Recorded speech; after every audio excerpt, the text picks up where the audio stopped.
When we think about why we differentiate, it is because all students learn differently and have different needs. We know this, but often we struggle to figure out how to support the many different levels in our classroom. Again, we have 3 levels of support: the all, the some, and the few.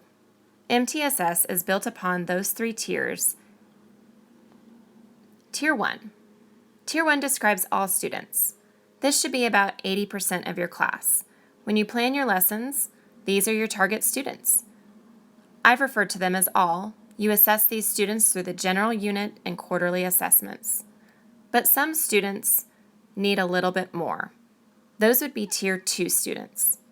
These are the borderline students. They aren't too far below, but they typically need reviews and reteaching in small groups.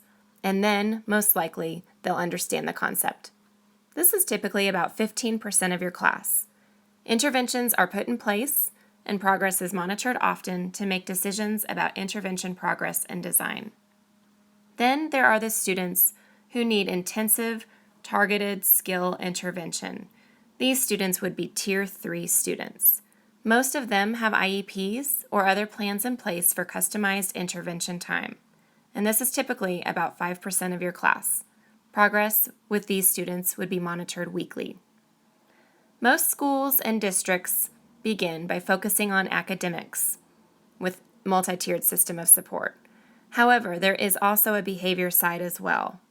And most oftentimes, once the academics of MTSS have been figured out, a behavior plan is put in place to address the different tiers of behavior intervention. We want to have high expectations for all students and ourselves as teachers. Tier 1 students are typically easy to plan for because those are your regular lesson plans. What do you want to teach?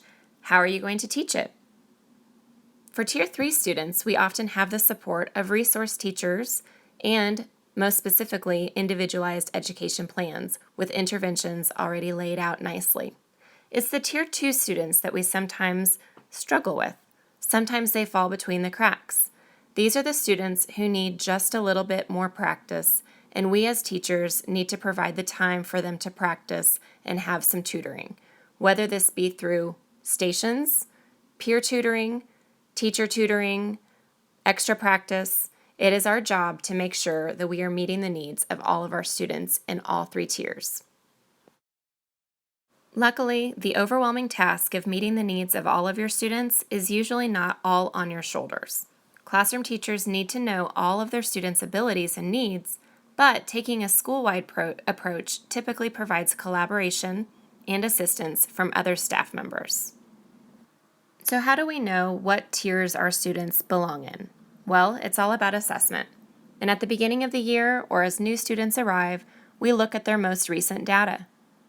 We look at their DIBELS scores, their Scholastic Reading Inventory scores, their Math Inventory scores, previous state assessment scores.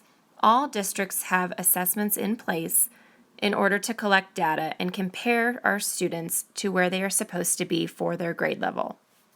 As teachers, we need to know those benchmarks. We need to know what scores are meeting standards.